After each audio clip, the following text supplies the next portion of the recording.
Some decisions feel powerful in the moment, but what happens when they come back to haunt you in ways you never expected? As this shocking story unfolds, you won't believe the turn of events that transforms arrogance into regret. Christina Myers had spent 3 years at Langley Industries, 3 years of exhausting late nights, ensuring every project was flawless and picking up the slack when others fell behind. Yet none of it mattered. Not to Richard Langley. He didn't see her dedication, the sleepless nights, or the weekends sacrificed for the company. What he saw was a black woman sitting in an office he didn't believe she deserved. The meeting room was suffocatingly silent. Christina sat across from Richard, hands resting in her lap, her stomach knotted tight. She had been called in without explanation. She wasn't nervous. She had done nothing wrong, but something about the smug look on Richard's face unsettled her. "Christina," he began, leaning back in his chair like he was settling in for something he had been looking forward to. "I'll cut to the chase. We're letting you go." Just like that. No preamble, no discussion. Christina blinked. "Excuse me?" Richard sighed dramatically, shaking his head as if disappointed. "It's just not working out." "I don't think you're a good fit here." Her chest tightened.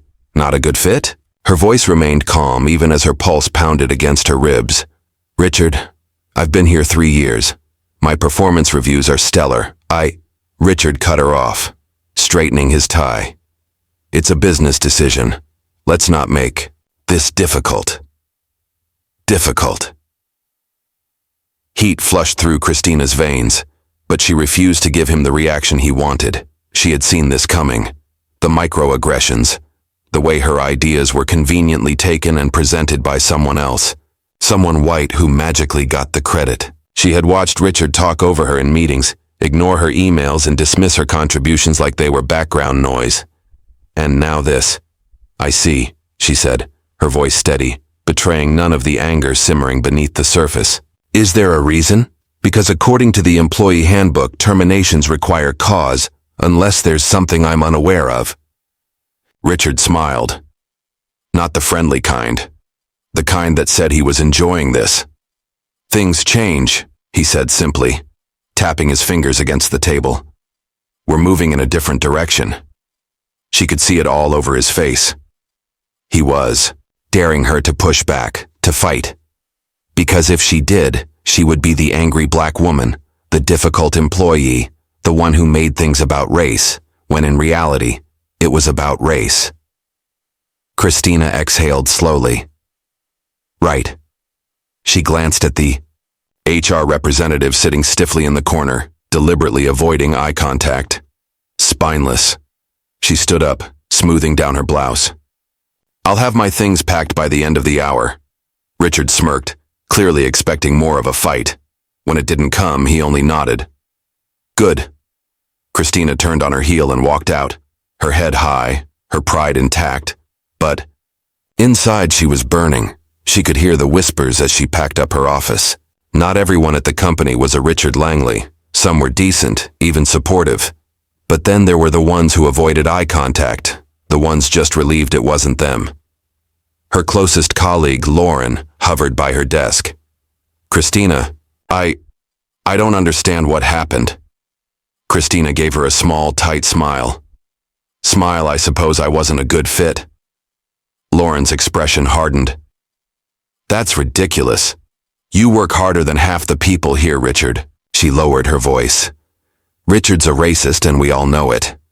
Christina couldn't help but laugh despite the situation, yet no one says anything. Lauren's face showed guilt, but she didn't argue. "Don't worry," Christina said, closing her laptop and slipping it into her bag. "I'll be fine." Lauren hesitated before pulling her into a tight hug. "They don't deserve you."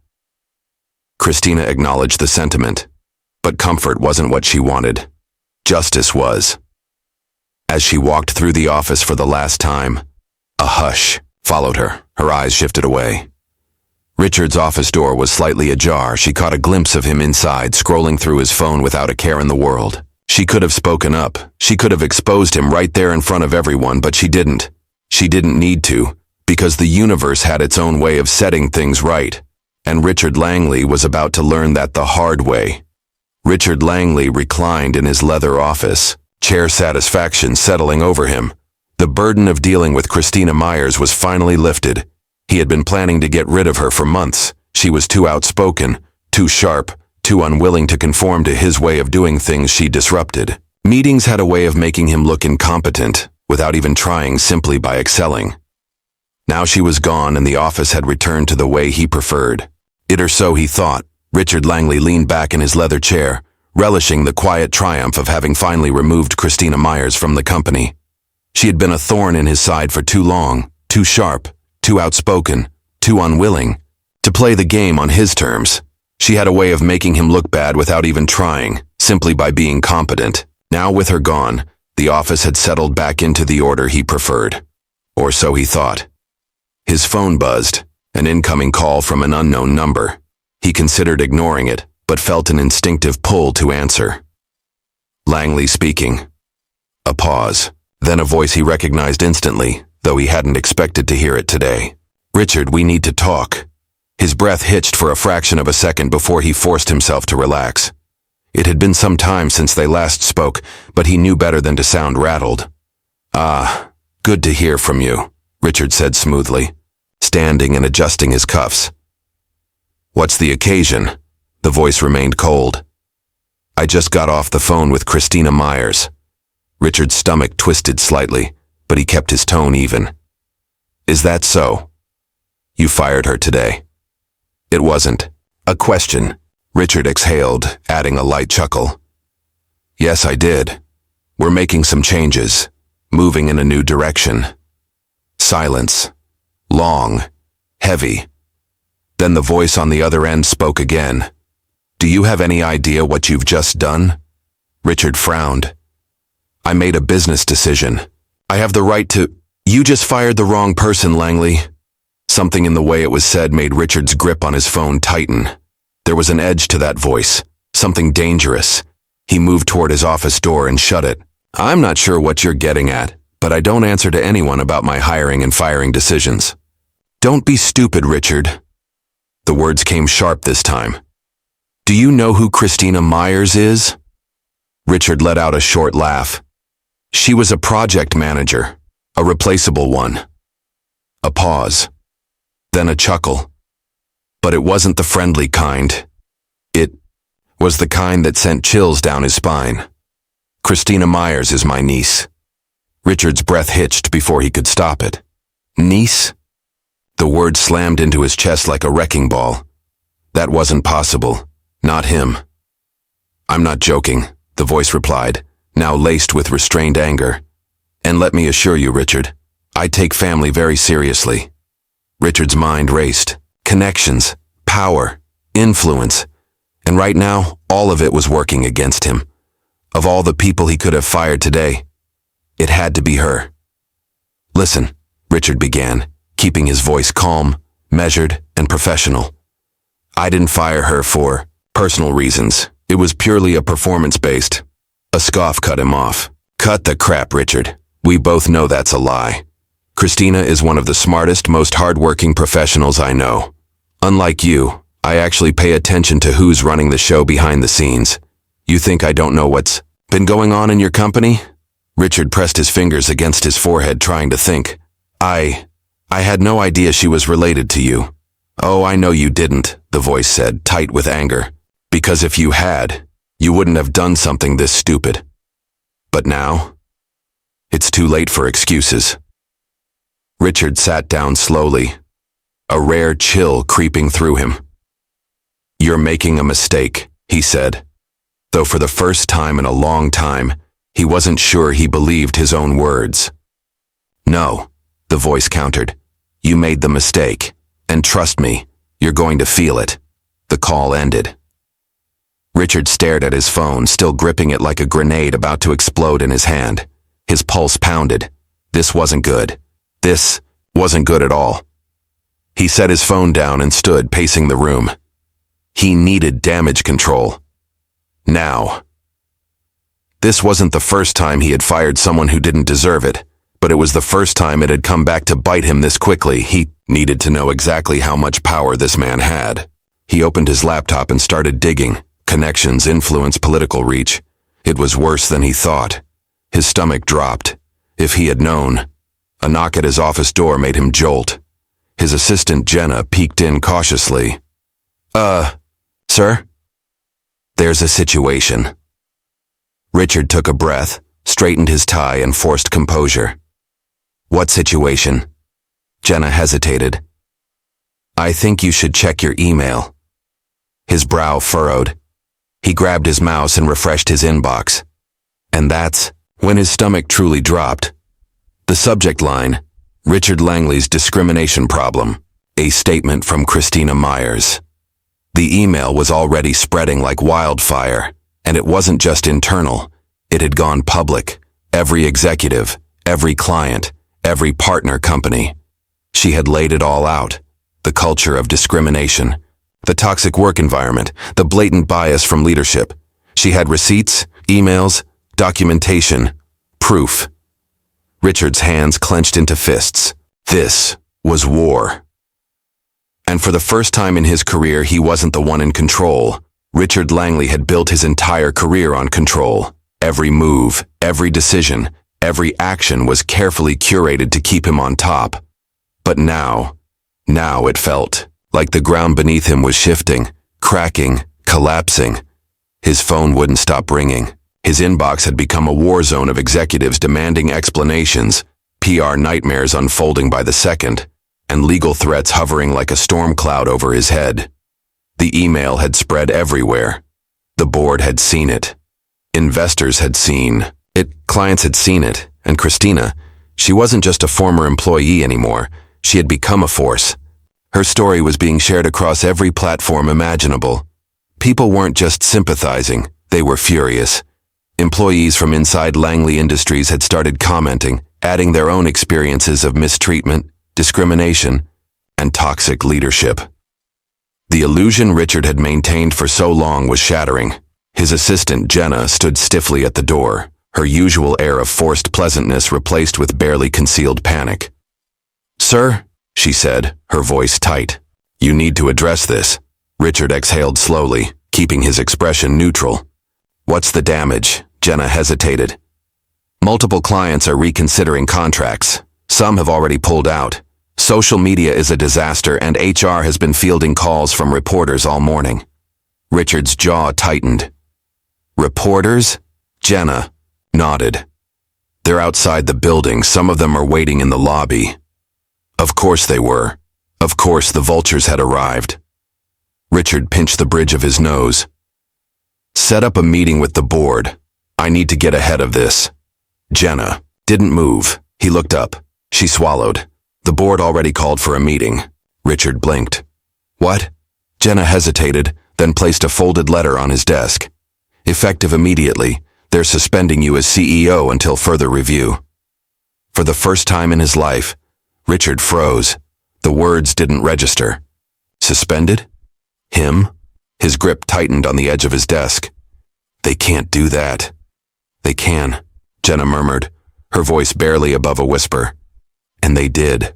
Richard snatched the letter, scanning the words, looking for a loophole, something, anything that would undo this. But the writing was clear. He was out. Not permanently. Not yet. But he was no longer in control. And if he wasn't in control, then who was? Who's taking my place? He asked, his voice sharp. Jenna hesitated. Then, before she could answer, his office phone rang. Richard didn't move. Jenna didn't move. They both knew. They both felt it. Something was coming, and when Richard finally picked up, the voice on the other end was unmistakable. Richard, the voice said, almost casual. How's your morning going? Richard's fingers curled around the receiver. What do you want? A soft chuckle. You know what I want? I want you to listen. Richard forced himself to stay calm, but his pulse was erratic. I don't have time for games. No, you don't, the voice agreed. Which is why I'm going to make this simple. You're done, Richard. Richard let out a bitter laugh. You think you can push me out? I built this company. You had power, the voice corrected. Now you're drowning. And the worst part? You did this to yourself. Richard's knuckles turned white. This is a witch hunt. People like you. The voice cut him off. People like me see through people like you. Richard's heartbeat pounded in his ears, the silence between them thick with unspoken truths. Then the voice on the other end of the line spoke again, slower this time. You mean people who don't let men like you get away with things anymore? Richard opened his mouth but had nothing to say. He had underestimated her. You treated her like she was nothing, the voice continued, and now she's more powerful than you. He swallowed hard. She hadn't just walked away. She had walked up, and now he was falling. Richard slammed the phone down, his chest heaving. This wasn't real. This couldn't be happening. But it was. And deep down, he knew the worst was yet to come. He sat alone in his office, or rather what was left of it. Papers were scattered, files dumped into hastily packed boxes. Just days ago, this office had been his fortress, a symbol of power where every decision he made rippled through the company without question. But now, it was a graveyard of his own arrogance. Outside, hushed murmurs filled the hallway. Employees whispered, stealing glances at his door with barely concealed satisfaction. He had seen the way they looked at him lately, some with amusement, others with contempt. They weren't afraid anymore. That was the worst part. He had lost something far more valuable than his title. He had lost fear. A sharp knock at the door pulled him from his thoughts. He looked up, expecting Jenna or some other board-appointed puppet sent to ensure he vacated the premises without incident. But it wasn't Jenna. It was her. Christina Myers stepped into the office like she belonged there, because now she did. She didn't look angry. She didn't look smug. She looked at peace, and that infuriated him more than anything. Richard forced himself to sit up, masking his emotions behind a neutral expression. Christina, he greeted evenly, as if they were still equals, as if he were still in control. She just smiled. Richard. I saw. Beat of silence stretched between them before she spoke again. I wanted to see it for myself. Richard narrowed his eyes. See what? She gestured vaguely at the chaos surrounding him. The fall of a man who thought he was untouchable. His jaw clenched. You think this is funny? No, she said simply. I think it's justice, he scoffed. You think you're the reason for this? You're not that important, Christina. She laughed. Not cruelly, not mockingly, just amused. Richard, I didn't do this to you. She shook her head. You did this to yourself. He didn't respond, because there was nothing to say. Everything had spiraled so fast, the board had turned on him. The shareholders had seen the headlines, read the statements, and watched as every dirty little truth about Langley Industries surfaced. Clients pulled out. Lawsuits piled up. The board had no choice. They had removed him. Officially, it was a resignation, a carefully worded statement designed to preserve what little dignity he had left. But everyone knew the truth. Richard Langley was finished, and Christina Myers? She had been offered his seat. Not as CEO, at least not yet, but in a position of power, a role that made it very clear who the board trusted now. Must feel good, Richard muttered, bitterness lacing his words. She tilted her head. It doesn't feel bad. He hated her more than he had ever hated anyone in his life, because she hadn't just won. She had outlasted him. She turned to leave but paused at the door. One last thing, she said. Richard didn't respond. She looked at him, really looked at him. Do you know why you lost? He exhaled sharply. I lost because you... No, she cut him off. You lost because you thought power came from keeping others down. But real power comes from lifting people up. And that's why you'll never have it again. She didn't wait for a reply. She didn't need one. Because Richard, Langley's story was over, and Christina Myers, hers was just beginning.